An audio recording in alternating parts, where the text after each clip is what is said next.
नमस्कार, मी पंजाब डक. तर राज्यातल्या सर्व शेतकऱ्याला सांगू इच्छितो की तुम्ही काय करा की म्हणजे सांगायचं झालं तर आपण सुरुवातीला काय करू, उत्तर महाराष्ट्राकडे घेऊ.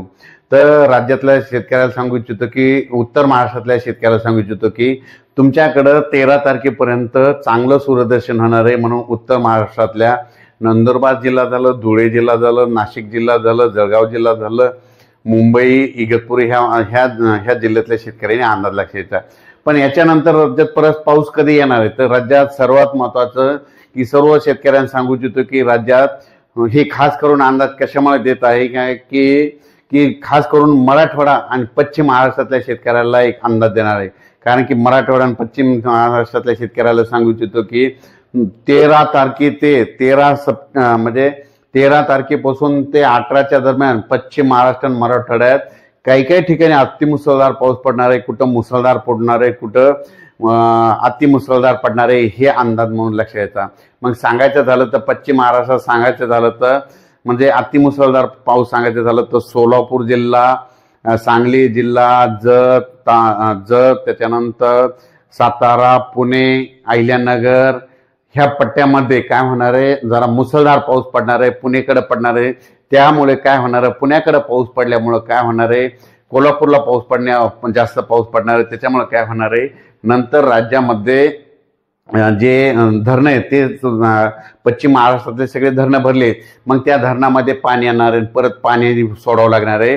म्हणून पूर परिस्थिती परत नद्याला पाणी वाढणार आहे. म्हणून हे अंदाज खास करून पश्चिम महाराष्ट्रातल्या शेतकऱ्यांना अंदाज लक्षात द्यायचा. पश्चिम महाराष्ट्र पकोकण पट्टीच्या सर्व शेतकऱ्याला सांगू इच्छितो की तुम्ही काय करा, 13 तारखेपर्यंत तुम्हाला वेळ आहे. 13 ते 18च्या दरम्यान पश्चिम महाराष्ट्रात म्हणजे कोकण पट्टीसह म्हणजे कोल्हापूर, सांगली, सातारा, पुणे सहित संपूर्ण कोकण पट्टी 13 ते 18च्या दरम्यान काही ठिकाणी अतिमुसळधार पाऊस पडणार आहे. म्हणून हा अंदाज लक्षात घ्यायचा. त्याच्यामुळे काय होईल, पुण्याकडे पाऊस पडल्यामुळं धरणाचं पाणी सुटेल, ते पाणी तिकडं सांगली, साताराकडे येईल. म्हणून त्याच्यामुळे नद्याच्या पाण्याच्या पातळीत वाढ होणार आहे. म्हणून आता सतर्क म्हणून 13 ते 18चा हा अंदाज सर्व शेतकऱ्यांनी लक्षात द्यायचा. त्याच्यानंतर आपण मराठवाड्यातल्या शेतकऱ्याला सांगू इच्छितो की मराठवाड्यामध्ये आणखीन आज 10ला पाऊस काय होणार आहे, हे सोलापूर जिल्हा, धाराशिव जिल्हा, लातूर जिल्हा, नांदेड जिल्हा, परभणी जिल्हा, बीड जिल्हा, हिंगोली जिल्हा, यवतमाळ जिल्हा ह्या पट्ट्यात. त्याच्यानंतर चंद्रपूर, वर्धा, नागपूर, भंडारा, गोंदिया, अमरावती ह्या पट्ट्यामध्ये काय होणार आहे, 10ला परत पाऊस वाढणार आहे. त्याच्यानंतर काय होणार आहे, 11 पासून तो पाऊस आणखीन थोडा पुढे सरकणार आहे. त्याच्यानंतर 12च्या नंतर परत काय होणार आहे की 12 नंतर परत सोलापूर जिल्हा, धाराशिव जिल्हा, लातूर जिल्ह्याच्या मध्ये हे तेलंगणा, कर्नाटक बॉर्डरच्या ह्या साईडच्या जिल्ह्यामध्ये सगळीकडे 12च्या नंतर आणखी. आणि मात्र 13ला मात्र ते पावसाचा आणखीन जोर वाढणार आहे. 13च्या नंतर पाऊस काय होणार, परत पुढे सरकणार आहे. मग तो पाऊस काय होणार आहे, सोलापूर जिल्ह्यामध्ये 13 ते 18च्या दरम्यान सोलापूरकडल्या शेतकऱ्यांनी अंदाज लक्षात द्यायचा. तुम्ही ज्वारीची पेरणी करा. बऱ्याच शेतकऱ्याचे फोन आले, ज्वारीची पेरणी करावं का. तुम्हाला एक सांगू इच्छितो की थांबा, कारण की तुमच्या सोलापूर जिल्ह्यामध्ये 13 ते 18च्या दरम्यान अतिमुसळधार पाऊस पडणार आहे. म्हणून हे अंदाज सोलापूर जिल्ह्यातल्या शेतकऱ्यांना लक्षात द्यायचा. लातूर जिल्ह्यातल्या शेतकऱ्याला सांगू इच्छितो की 13 ते 18च्या दरम्यान ज्वारीची पेरणीची घाई करू नका, कारण की 13 ते 18च्या दरम्यान अतिमुसळधार पाऊस लातूर जिल्ह्यामध्ये काही ठिकाणी पडणार आहे. म्हणून हा अंदाज लातूरकरांनी लक्षात द्यायचा. नांदेडकरांनी लगेच लक्षात घ्यायचं की नांदेडकरचं 11 तारखेपासूनच जोराचा पाऊस सुरू होणार आहे. म्हणून 10ला खरं तर 10 तारखेपासूनच नांदेडला आज देखील 9ला देखील पाऊस सुरू होणार आहे. म्हणून नांदेडच्या शेतकऱ्यांनी हा अंदाज लक्षात घ्यायचा. त्याच्यानंतर यवतमाळ जिल्ह्यातल्या शेतकऱ्यांनी आजच यवतमाळ जिल्ह्यामध्ये बऱ्याच ठिकाणी मध्यरात्री 2-3च्या दरम्यान बऱ्याच ठिकाणी यवतमाळकडे देखील पाऊस येणार आहे. म्हणून हे अंदाज लक्षात घ्यायचा. त्याच्यानंतर तुम्हाला सांगू इच्छितो की पूर्व विदर्भामध्ये चंद्रपूर, गडचिरोली, वर्धा, नागपूर, भंडारा, गोंदिया, अमरावती ह्या पट्ट्यामध्ये काय होणार आहे, म्हणजे 12 तारखेपासूनच तिकडे पावसाला सुरुवात होईल. म्हणून हे अंदाज लक्षात येतात. म्हणजे 9, 10, 11, 12ला हे पाऊस ह्या पट्ट्यामध्ये राहणार आहे. पण त्याच्यानंतर 13 ते 18च्या दरम्यान तुम्हाला सांगू इच्छितो की कर्नाटकला देखील खूप अतिमुसळधार पाऊस पडणार आहे. तेलंगणाला अतिमुसळधार पाऊस पडणार आहे. कर्नाटकमध्ये विजयपूर झालं, बेळगाव झालं, बागलकोट, कलबुर्गी ह्या पट्ट्यामध्ये अतिमुसळधार पाऊस पडणार आहे. त्याच्यामुळे सांगलीला देखील अतिमुसळधार काही भागाला पाऊस झोडपून काढणार आहे, काही जिल्ह्याला झोडपून काढणार आहे. सांगलीकरांनी हा अंदाज लक्षात घ्यायचा. कोल्हापूर जिल्ह्याला देखील अतिमुसळधार काही काही भागात पाऊस पडणार आहे, म्हणून कोल्हापूरच्या जनतेने हा अंदाज लक्षात घ्यायचा. 13 ते 18च्या दरम्यान कुडाळकडे देखील अतिमुसळधार पाऊस पडणार आहे, म्हणून कुडाळ भागातल्या शेतकऱ्यांनी अंदाज लक्षात घ्यायचा. सातारा पुणेकडे खूप पाऊस पडणार आहे, म्हणजे सातारा पुणेच्या शेतकऱ्यांनी 13 ते 18च्या दरम्यान 13 ते सप्टेंबर ते 18 सप्टेंबरचा अंदाज लक्षात घ्यायचा. त्याच्यानंतर सगळ्यात वंचित जिल्हा म्हणजे आतापर्यंत पावसाळ्यामध्ये कमी पावसाचा जिल्हा म्हणून ओळखला जाणारा अहिल्यानगर. ह्या जिल्ह्यातल्या अहिल्यानगरच्या सर्व शेतकऱ्याला आनंदाची बातमी सांगतो.